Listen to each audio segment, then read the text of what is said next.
PM Modi का 72वां जन्मदिन BJP देश भर में सेवा पखवाड़े के रूप में मना रही है। शहर शहर बीजेपी कार्यकर्ता रक्तदान शिविर का आयोजन कर रहे हैं, स्वच्छता अभियान जैसे कार्यक्रम चला रहे हैं। इस सेवा पखवाड़ा पर हमारे संवाददाता कुमार गौरव ने बीजेपी अध्यक्ष जेपी नड्डा से खास बातचीत की।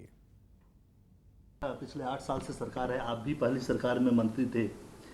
इस बीच कोरोना आया, विदेश नीति को लेकर कई बदलाव हुए, कर्तव्य पथ अब हो गया राजपथ से। ये जो तमाम बदलाव है, एक चूंकि लंबे अरसे के बाद हुआ, ऐसा होता नहीं दिखता था भारतीय लोकतंत्र में, तो कई बार विरोधी कई तरह के सवाल भी उस पर खड़े करते हैं। आप इन बदलावों को और प्रधानमंत्री के थॉट प्रोसेस को चूंकि आप समझते हैं, इसलिए आप इसको कैसे देखते हैं, इस पूरे बदलाव को? देखिए, जहाँ तक आपने सरकार की बात कही तो उन्होंने हमेशा ये माना स्पीड, स्केल, स्किल और काम किसके लिए हो, गांव, गरीब, वंचित, पीड़ित, शोषित, दलित, युवा, महिला,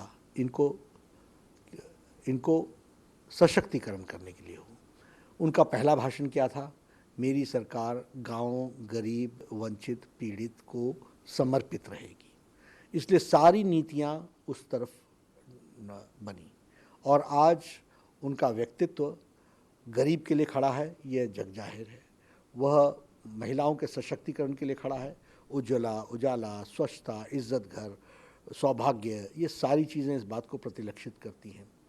जब हम डीबीटी की बात करते हैं और 7.5 लाख करोड़ रुपए का डायरेक्ट बेनिफिट ट्रांसफ़र होता है, तो ये आम आदमी का सशक्तिकरण है और इसके प्रति वो समर्पित रहे। किसान सम्मान निधि, तो ये अपने आप में बताता है कि भारत के 11 करोड़ किसानों के प्रति समर्पित है।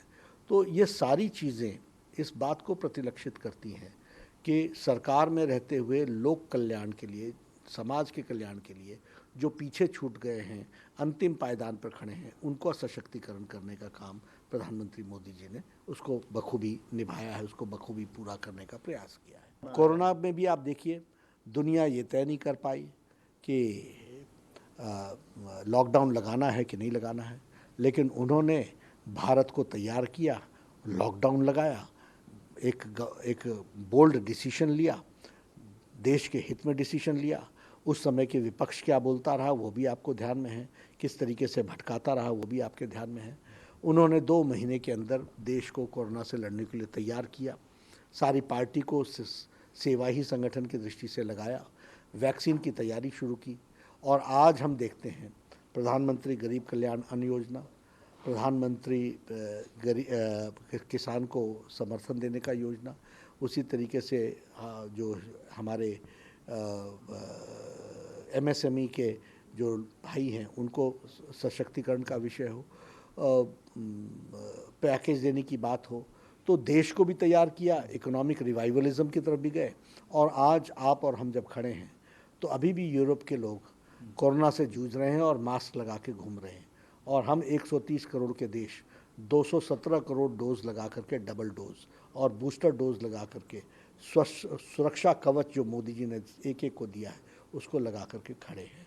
तो यह है, उन्होंने कोरोना मैनेजमेंट किया और दुनिया ने इसको देखा है।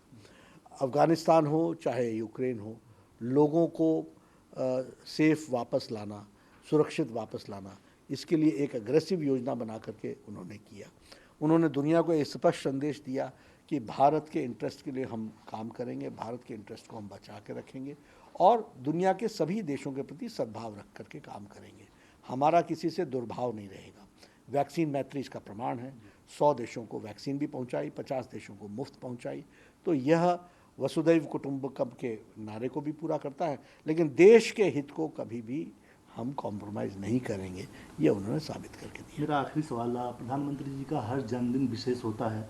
आप लोग तो लगातार सेवा का कार्यक्रम चलाते ही हैं, कभी वो सेना के बीच में होते हैं, तो इस बार नामीबिया से चीता मध्य प्रदेश को दिया जा रहा है, इसके पीछे क्या सोच रही? और देखिए, वो पर्यावरण प्रेमी है। वो जब प्रधानमंत्री जी चीता देते हैं तो वह देश को संदेश भी जाता है कि हमें वन्य प्राणी के प्रति किस तरीके से देखना है, और वह हमेशा कोई संदेश समाज के कल्याण के लिए, समाज की सोच में बदलाव के लिए, समाज की सोच सही दिशा में आए, इसके लिए वो प्रेरित भी करते हैं और वो कोई भी कार्यक्रम करते हैं उसमें देश को साथ लेके चलते हैं। नमस्कार, मैं हूं मानक गुप्ता। अगर आपको हमारा ये वीडियो पसंद आया हो तो इसे लाइक और शेयर जरूर करें, और हाँ, हमें सब्सक्राइब और फॉलो करना ना भूलें ताकि आप देश और दुनिया की कोई खबर मिस ना करें। तो जुड़े रहिए हमारे साथ और देखते रहिए न्यूज़ 24।